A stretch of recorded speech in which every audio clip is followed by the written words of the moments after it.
Hello, and welcome to another special episode of the Knitting Traditions podcast. This is not a podcast, but more of a yarny treasure episode. So, since Christmas, I got a present from my boyfriend to go to Denmark to visit the G-Uld mill, and that was my gift. And of course, I had to spend some money on some yarn because, when do you get the chance to go to places like that otherwise? So, I have some acquisitions to show you, so let's get into them. Okay, so I'll put some footage at the end of the store if you're interested in seeing. It's this beautiful farm. It's close to Billund in Denmark, if you know where it is. It's a beautiful farm where they plant dye yarns and they also sell them. So they're based in Denmark, but their yarn is produced abroad, but the plant dyeing is happening there. I think ideally they would like to produce the yarn in Denmark, but there are only 2 mills in Denmark and they are backed up for months due to Petite Knit and other bigger people in the knitting community and yarn producers. So I got quite a bit of yarn to show you. I also got some things to dye with. So a lot of the yarn that I did get from them were undyed, thinking that maybe I will plant dye myself. So they were selling different things in their store. So it was winter now, maybe they have more in the summer, but I did get a bag of the cochinelle, which I believe will give like reddish tones, I'm hoping. Also she said it will give off pink, that you can use the batch for several dyes in a row. And to use with it, they had like a chart. It said to use Vinsten, so I got it. It's like a white powder, and I'm pretty sure when I flew back home that the security did go through my luggage, because all my the white tags on the luggage with a barcode was drawn with like a black circle in it. So I'm wondering if they might have seen some white powder on the x-ray and checked my bag, but they didn't open it, so I guess it was approved. So they do carry plant-dyed yarns, undyed yarns. They sell patterns. They have beautiful samples in the store. And they also host like 4-day weekends where you learn how to plant dye. And I really do want to go on that one day. They did give me a magazine for it, so they have both in Danish and in English workshops. It's just hard to find the time, but one day I hope to go, maybe bring my cousin. So they have some beautiful photos in the pamphlet as well. So it was a really nice experience to go there. Matthias was a really good boyfriend for thinking of this and organizing it, and yeah, it was just so lovely. So maybe I can show you the yarn now. I guess that's what you are here for. We can start with this. So, in the store, they had a sample of, is it the Sophie scarf by Petite Knit? Everyone's been knitting on it. I haven't. I'm still on the half and half triangles wrap wave, but they did have a sample of it in their number 1 base. So they call their bases number 1, number 2, number 3, number 4. Their number 1 base is 100% alpaca, and I got the undyed one. They had this beautiful mustard color as well, and like an orangey mustard, but there was something about the plain gray that just spoke to me, because I also wasn't sure if I was gonna make the Sophie scarf. The version they had used up 6 hanks of this. It's a 50-gram hank, holding it double. Now, I'm not sure if I'm going to make that or if I'm going to do something else, but I know that I have enough to make like a little squishy shawl for myself if I want to. Or I might make something else. If I hold it single, I have a lot more yardage, so. But like I said, I don't know when I'll be able to go back, and with shipping and stuff from Denmark, it's quite expensive, so I had the chance, I got the yarn. So this is going into my stash until I can decide what to make with it. It's so soft. So soft. So we'll see. I don't find it itchy when I'm holding it up to my neck. Like I said, I've said before, alpaca sometimes is a fiber that is itchy to me. But I do think it depends on what kind of alpaca and the age of the fiber and what, if they've used like the inner or outer hairs of the alpaca. Is that a thing like with sheep? I don't know. I'm not a fiber expert, but this does seem soft to me. And I do have the cochinelle, so I could dye this if I want to. So that was one thing that I got.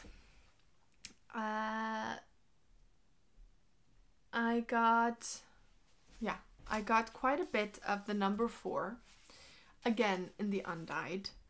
This number 4 is their Falkland Merino and Gotland blend, and this comes in 100-gram hanks.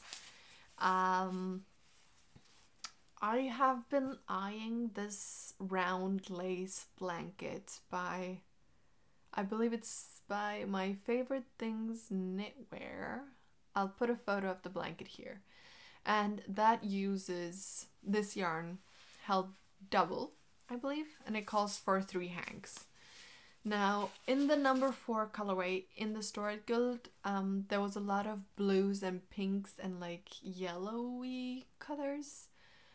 And I would have wanted to get this in more of a color like this, but they didn't have that. They did have some color with walnut, but it was more of like a light beige, not the kind of brown tone that I was looking for. So I did decide to get just the undyed because I thought it was beautiful, and then I could dye it myself if I want to. So that is Yarn with a Plan. And they had a sample in the store that used it held double for like a cardigan. Also by My Favorite Things Knitwear, I believe. Now, I tried it on and like it looked nice, but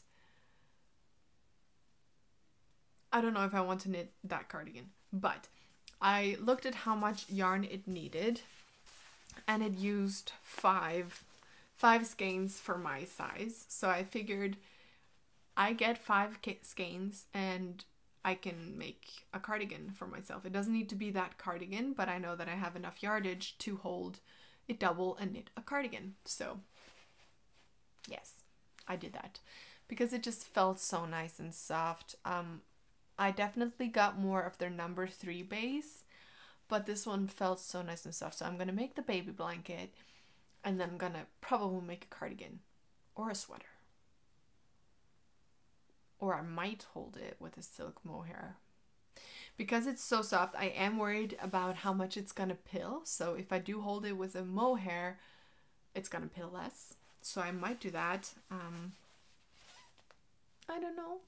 But I do have enough to make a garment for myself. So that is the plan. Now, the rest of the yarn that I got from them was their number 3 base. And I let Matthias have a little bit of a say in it, but then I also ignored him. So I think I showed him these 3 colorways. And of these 3 colorways, I was looking at this and be like, oh, this one. This is one of the ones that they have dyed. These are undyed. I was holding it up to him and he was like, not this one. You have so many things in this color. I was like, no, I don't. Not that many things.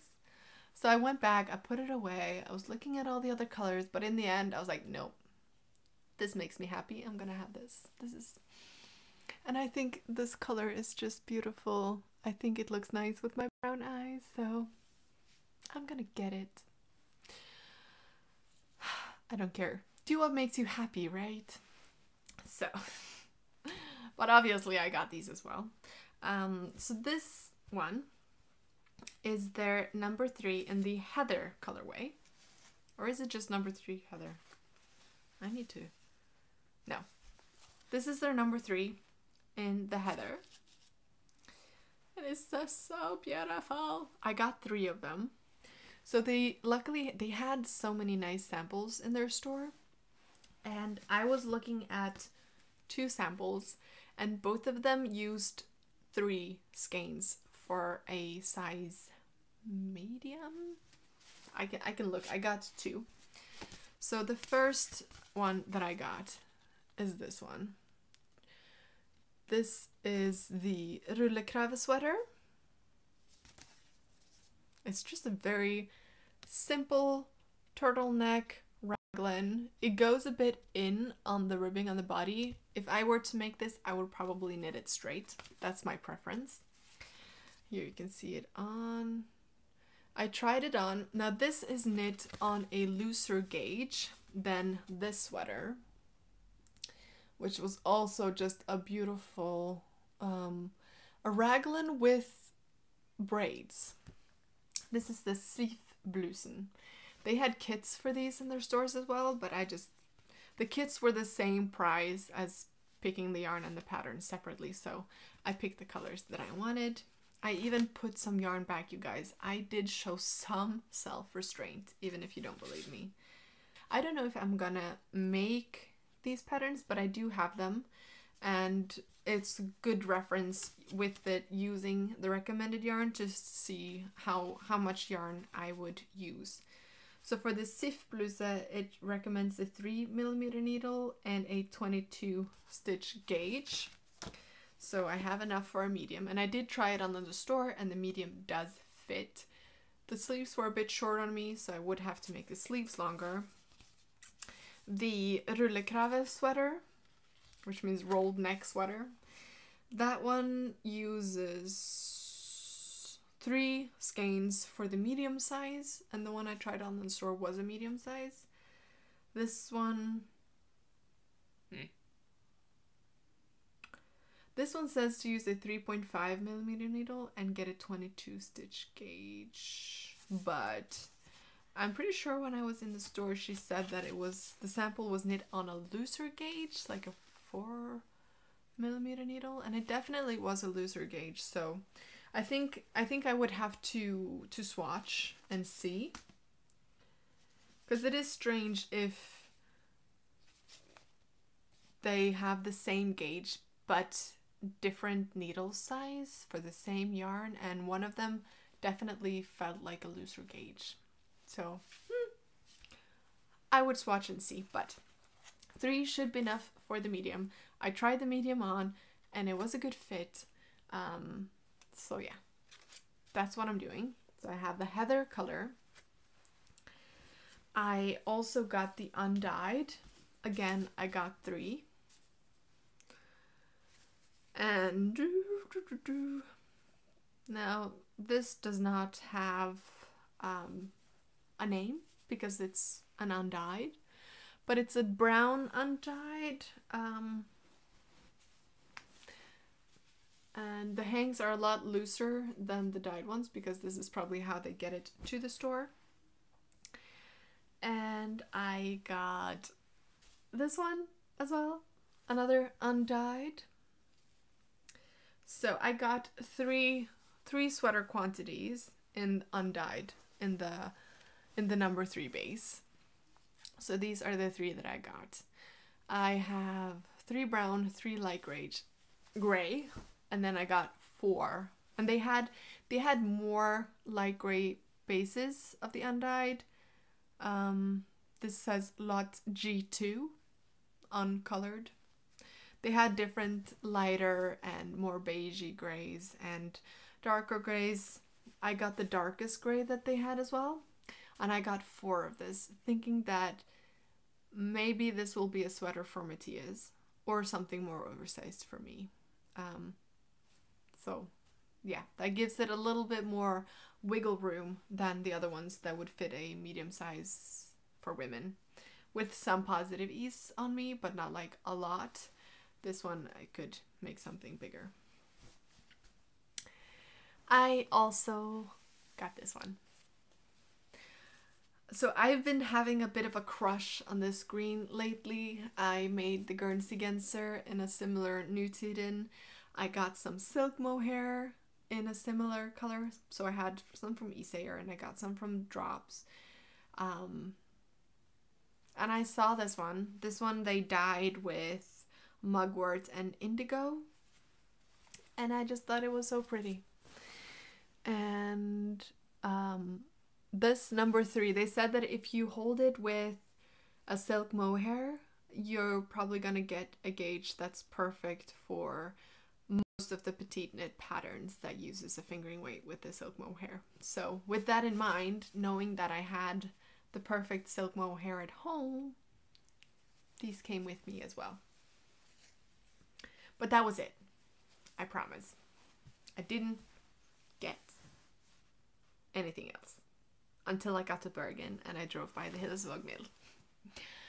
So I recently had a stash acquisition video with a lot of stuff from the Hillesvåg mill, and I have been wanting to cast on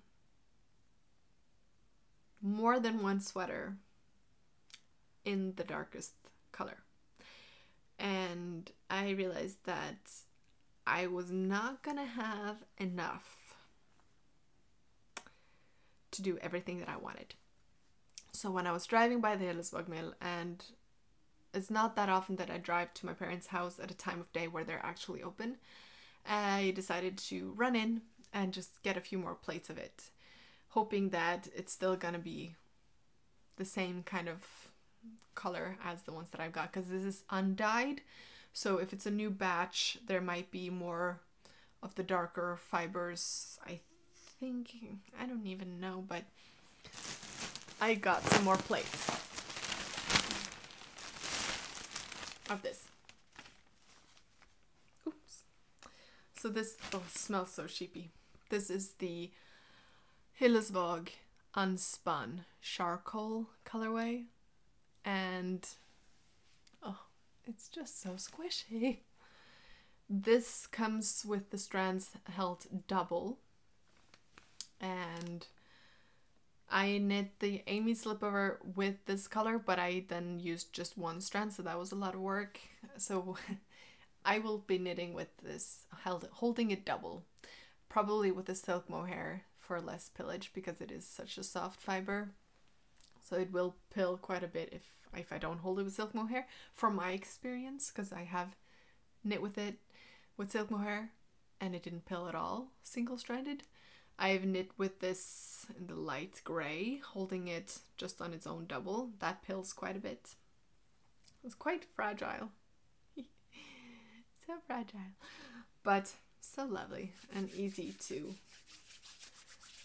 felt and ply together. So yeah, I got 3 more of this. Last time I think I got 4. So that should be plenty for 2 sweaters. I want to make the Versal by Albina McLaughlin, and she has another sweater released which is similar to the Versal, and now I can't decide which one to cast on. I might do both and just see which one I prefer, because I think Albina McLaughlin's patterns, especially those 2, they have like lots of different options I've heard for necklines, constructions and stuff. So you can get a lot of different sweaters out of one pattern. So I think it's like a perfect basic sweater pattern to have. I think the shoulder construction is different in those 2. So yeah, I think I need to do a bit more research.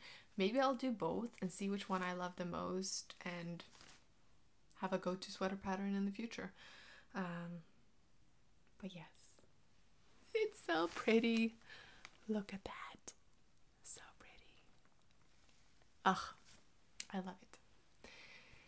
So yeah, that was all of the acquisitions. I am trying to not buy too much yarn in the future now, just because I have so many stunning yarns right now that I feel like I just want to knit on those. I'm happy. I don't have a yarn ban on anything. If I travel to places that I don't have access to normally, I let myself indulge.